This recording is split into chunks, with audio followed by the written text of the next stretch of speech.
Ya, terima kasih. 145 kes denggi direkodkan di seluruh Terengganu sehingga semalam. Jumlah itu menunjukkan penurunan kes lebih separuh berbanding tempoh sama tahun lalu iaitu 311 kes. Menurut Pengarah Jabatan Kesihatan Negeri Dr. Noor Azimi Yunus, daerah Kuala Terengganu merekodkan jumlah tertinggi kes iaitu 70 diikuti Kemaman dengan 19 kes, 16 di Kuala Nerus dan 14 di Besut. 9 lokaliti wabak denggi direkodkan sejak awal tahun ini. 7 daripadanya telah berakhir secara berperingkat kecuali di Kampung Banggur dan Seberang Baruh Kuala Terengganu. Antara faktor penurunan kes ialah aktiviti pencegahan yang dijalankan dan kekurangan pergerakan manusia ke kawasan berisiko susulan Perintah Kawalan Pergerakan PKP. Walaupun kes kita berkurangan, tapi kita masih ada wabak, walaupun wabak kita terkawal. Jadi kita harap denggi sama juga seperti COVID-19, kena amalkan kebersihan. Cumanya kalau untuk denggi, kita kena amalkan kebersihan di luar rumah dan juga dalam rumah untuk mengelakkan sebarang tempat pembiakan nyamuk Aedes yang sesungguhnya boleh membawa kepada penyakit denggi. Sejak PKP dikuatkuasakan 18 Mac lalu, hanya 51 kes denggi direkodkan di Terengganu.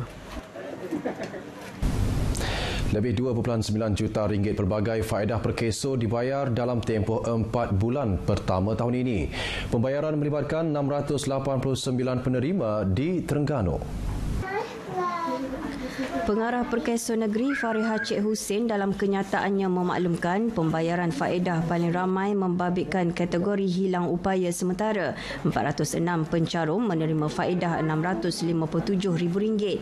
Bagi faedah pengurusan mayat pula, 92 kes diselesaikan Perkeso dengan jumlah bayaran hampir RM180,000. Pembayaran tetap diteruskan semasa tempoh PKP. Ia bagi memastikan setiap pencarum dan waris boleh meneruskan kelangsungan hidup. Perintah Kawalan Pergerakan bersyarat PKPB tidak menjadi penghalang buat umat Islam menyambut Aidilfitri dengan meriah. Sama seperti tahun sebelum ini, amalan bergotong royong menyediakan juadah tradisi seperti ketupat, rendang dan kuih raya tetap diteruskan. Namun yang pasti, kaedah penjagaan kesihatan dan penjarakan sosial diutamakan sebagai langkah berjaga-jaga mengelak penularan COVID-19. Keluarga Suryana Muhammad Yusof dari Kampung Alun Makbah Dungun antara yang masih meneruskan amalan bergotong royong menyediakan juadah raya. Meskipun akur dengan larangan ziarah Syawal melebihi 20 orang, namun mereka bersyukur dapat membuat persiapan meraikan hari kemenangan itu. Walaupun persiapan dibuat secara sederhana, namun semangat bekerjasama antara ahli keluarga menyiapkan juadah Aidilfitri menjadikannya tetap meriah. Ini memang wajib kita buat tiap tahun, tapi memang kita tak terima tetamu, tapi kita buat dalam kuantiti yang sikit, kita makan untuk keluarga kita je. Memang wajib ada. Memang wajib ada sebab kita biasa buat semua, dah buat dah sedap pula. Jadi kita buat sikit, tak banyak macam biasa lah. Tahun ni pun tetap sama. Tahun ni nasi minyak tetap ada, ketupat ada, sate ada, semua menu macam biasa. Cuma kami jaga penjarakan.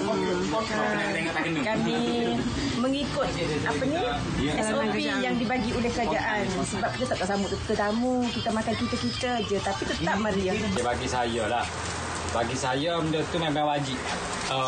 Pihak keluarga lah, sebab hari raya ni memang kita kena bersukaria. Kita benda sambut kemenangan kita puasa. Pihak keluarga tu beza lah cara sambut dia. Sementara itu, Majlis Pengurusan Komuniti Kampung Jalan Tukuko pula mengambil inisiatif membakar sendiri lemang dan menghantar terus ke rumah penduduk. Dan untuk mereka sentiasa berada di rumah.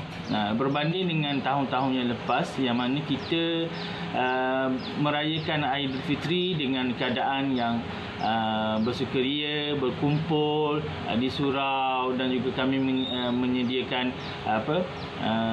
menyediakan jamuan hari raya Aidilfitri. Tetapi pada kali ini kami membawa semangat Aidilfitri itu ke rumah masing-masing.